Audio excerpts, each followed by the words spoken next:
La plupart des gens vous diront « aime-toi comme tu es, sois ta plus grande fan, les gens doivent t'accepter tel que tu es ». Dans une société où le narcissisme est à son apogée, moi je vous invite à faire comme moi et à devenir votre plus grand critique. Vous devez trouver ça bizarre ce que je viens de dire, mais sachez que c'est vraiment le seul moyen et la seule manière pour une personne de prendre ses responsabilités et être dans une boucle d'élévation constante.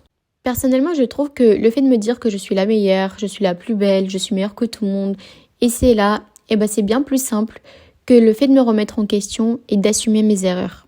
Après, il faut bien tenir compte du fait que faire des erreurs, c'est complètement normal et j'ai même presque envie de vous dire encore heureux qu'on fasse des erreurs parce qu'en fait, on est tout simplement humain et que sans, c'est juste impossible.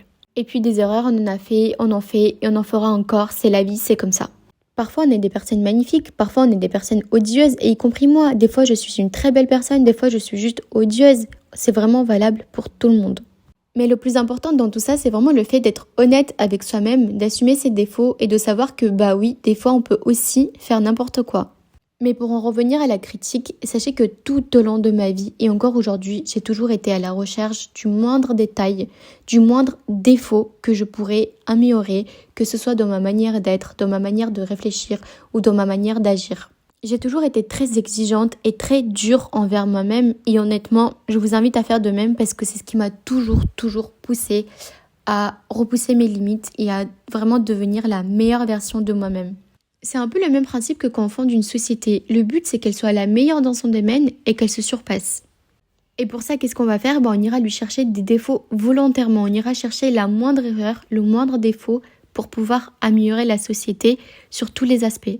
Maintenant, est-ce que ça veut dire qu'en tant que fondateur, on laissera les concurrents critiquer cette société et la descendre au quotidien ? Absolument pas. Donc sachez que c'est vraiment pareil pour moi. C'est pas parce que je m'auto-critique que ça laisse aux autres le droit de me critiquer ou de me manquer de respect. Le fait de s'auto-critiquer, le fait de se trouver des défauts, c'est un travail d'amélioration qui ne vous regarde que vous. Les autres n'ont pas à prendre un malin plaisir à vous rabaisser et à vous critiquer juste parce que eux sont frustrés par leur petite personne et qu'ils ont besoin de rabaisser quelqu'un.